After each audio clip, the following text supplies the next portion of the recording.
Sally YouTube, how's it going? So today's video is a little bit different. It's very much around some news that I received recently, an identity shift, kind of a type of life update, I think, and how I'm processing it and what it means for me and all of that good stuff. I thought that some of you following along may be interested in some of these things going on in my personal life. Let me know down below if this is the kind of content that you enjoy, learning more about me, more about my life back here in New Zealand, any questions you have about that in general. But today I wanted to give you an insight into how I'm processing some news that I found out a few months ago now, so earlier this year, that I'm actually part Maori. And if you don't know, the Maori people are the indigenous people and culture of New Zealand. And as the story goes, the Maori people actually arrived in New Zealand, Aotearoa, about 1,000 years ago, using the stars and the oceans to navigate here from Polynesia in the South Pacific Ocean. Now, European explorers didn't actually discover New Zealand until 1642. So by that point, the Maori people were in every corner of New Zealand and they had their own social structures and systems and what we call iwi, or tribes essentially, from the different regions of New Zealand as well, with their own sort of governing rules. So very, very well established people and culture here in New Zealand until European discovery and colonization, which I'm going to get to. And essentially a few months ago, so I was up with family actually in the New Year period, and I was at my auntie's house and my dad was in the room and I saw a piece of paper on the table that said whakapapa. And whakapapa is the te reo Māori word for lineage or family tree. And obviously it caught my eye and I checked it out. I was like, oh, what's this doing here? So I picked up the piece of paper to examine it, and I'll never forget seeing two quite established long-term Māori lineages, families coming down generation. And then I noticed eventually the names of my great-grandmother and my grandmother. And I was like, whoa, what? Like, this is not just one random character, right? It was like on my dad's side, you know, generations and generations and generations of what you'd call full-blooded Māori. And then just sort of 4 generations back, you have one of the Māori descendants, granddaughters, married an Australian man, and then their daughter married an Englishman. And then from that point onwards, it was always marriage with a European. And honestly, when I saw that, and I just in that moment started to make the connection, I saw my dad's name and I was like, I'm Māori. Wow. And the cool thing about the Māori culture is that they don't do parts. They don't say, you're a quarter Māori, you're a 64th Māori. For them, it's like, if you are Māori, you're Māori, you know? Like, if that is your identity and your bloodline, it's yours, you know? It's less that kind of viewpoint of like, oh, I'm a quarter Irish and a 16th Scottish and stuff like that. They don't really see it like that. And when it hit me, I was just absolutely overcome with strongest emotion was just joy. I burst into tears.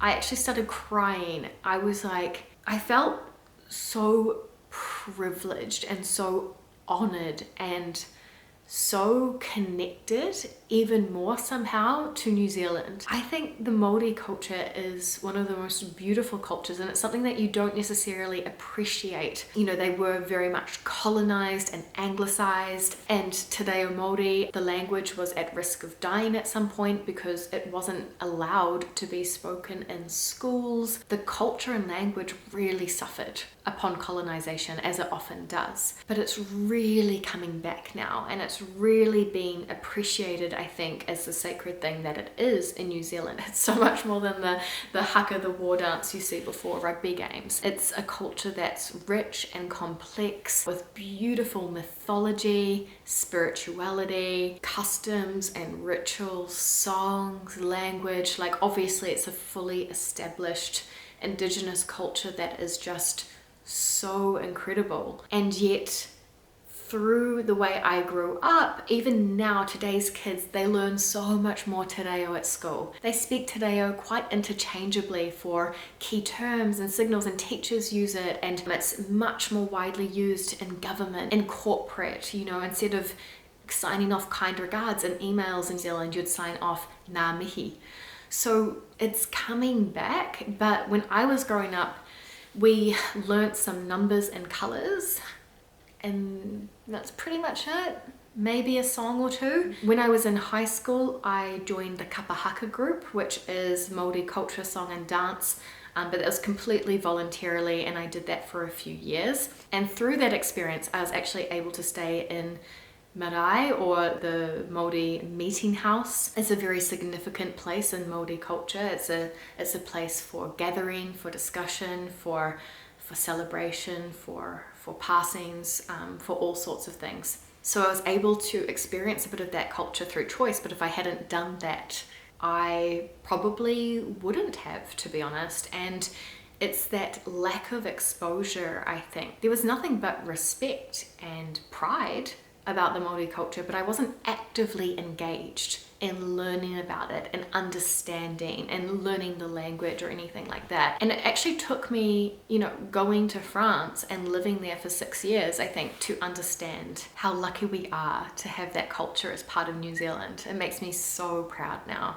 And even though colonization was hard and hurtful, despite the Treaty of Waitangi, despite the apparent agreement and consensus that the Europeans made with the Māoris, which actually screwed them over, but that's another story, I am proud of the fact that most decent New Zealanders are recognizing and trying and would want to right those wrongs. And I am happy that, you know, when you look at the way the Aborigines were treated and are treated in Australia, or the Native Americans in the US, I think the outcome of the colonization is slightly more positive and integrated, but there's still so far to go in terms of having every New Zealander identifying with, celebrating, and really engaging and learning about the Māori culture. And so, to be honest, when I found out, there was this joy, but then this immense guilt as well. Like, I don't deserve to be part of this. I haven't done the work. I haven't made the effort. I need to be better. And that was hard to contend with as well, because on the other side you've also got your inner critic being like, oh yeah, good one, Rosie. Now, only because you identify as Māori, only now is it exciting or important or interesting enough to prioritize, right? So just been quite a battle, I think. It does sort of shake you when you learn something new and exciting about your identity, and you're probably like, how did you not know this before? And a bit of context, there's been like quite a few adoptions on my dad's side of the family. No one ever had looked into it before. Like, there's just this common assumption and belief like we came from England and that's it. For some reason it wasn't spoken about in the older generations of the family. It wasn't discussed, this kind of thing, lineage and history, and it was knowledge that wasn't passed down, which is incredibly strange to me. But there's a lot of complexities happening in the family. But yeah, one of the first things that I did is I wanted to understand more about where am I from and what was my people's story. And so I belong to a tribe called Waikato Tainui, and actually a sub-tribe of that, which is Ngāti Mahuta. And I have the most kick-ass ancestor. His name is Takare Turo. And I'm not gonna go into the details of all the names and stuff to protect the privacy of my wider family and whatnot, but Takare Turo was the man. He was a military tactician. He was the principal advisor to the Māori king, and he was actually viewed as a mediator between the Māori tribes of the North Island. And because of how influential he is, there's a couple of really cool things. The first is that he has actually been painted by by Lindauer, and there's a portrait of him in the Auckland Art Gallery, and I went to find that portrait, but unfortunately they had a special exhibition on and it's part of the permanent display, so it wasn't there, but it's going to be there in a few months. So I'm definitely going to go back up and see that portrait. And there's even a newspaper article and clipping of talking about his funeral, and you know how loved he was and respected he was, and he did not care to associate with Europeans apparently. Fair enough, but yeah, it just sounded like such an interesting character.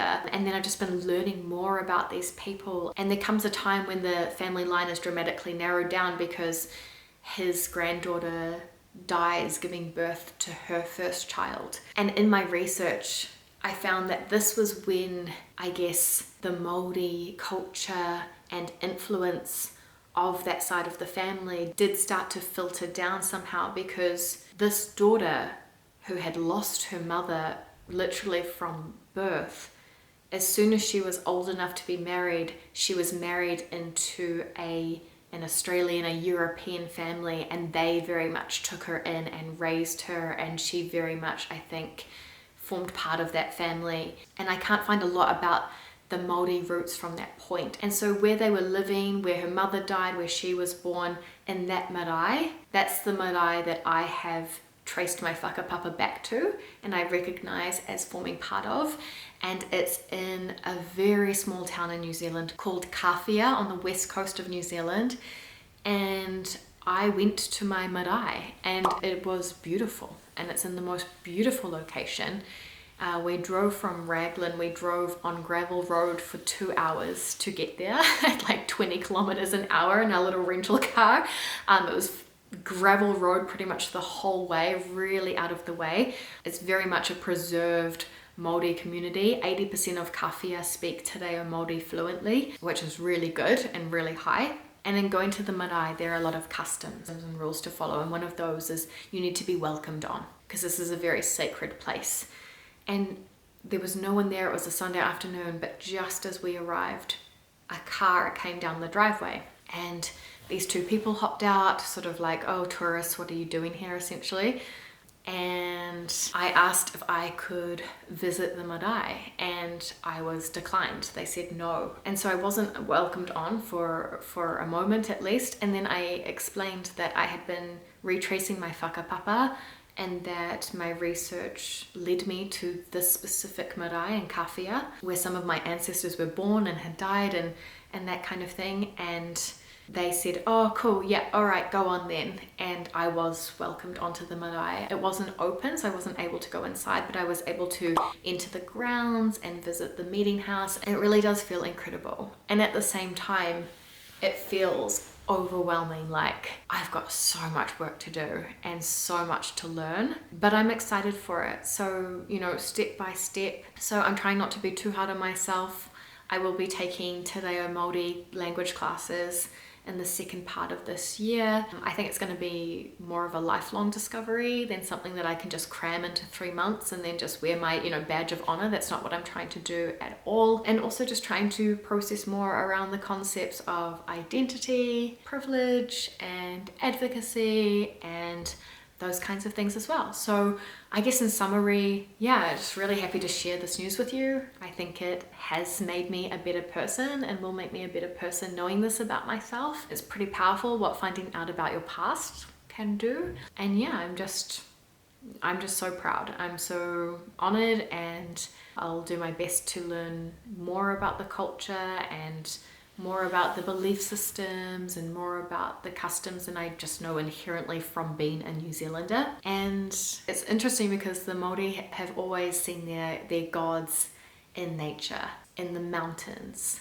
in the sea, in the sun. The gods and demigods are very much related back to the earth. And you know, I'm not really a woo-woo kind of person, but I remember whenever I'd come back to New Zealand, I would need to just touch the ground, hold the sand in my hands, breathe it in, like touch the trees. Like I would just transform into a bit of a hippie. And yeah, I'm just looking forward to understanding more around that perspective on the world and that culture, which I'm so excited to explore and make more and more my own.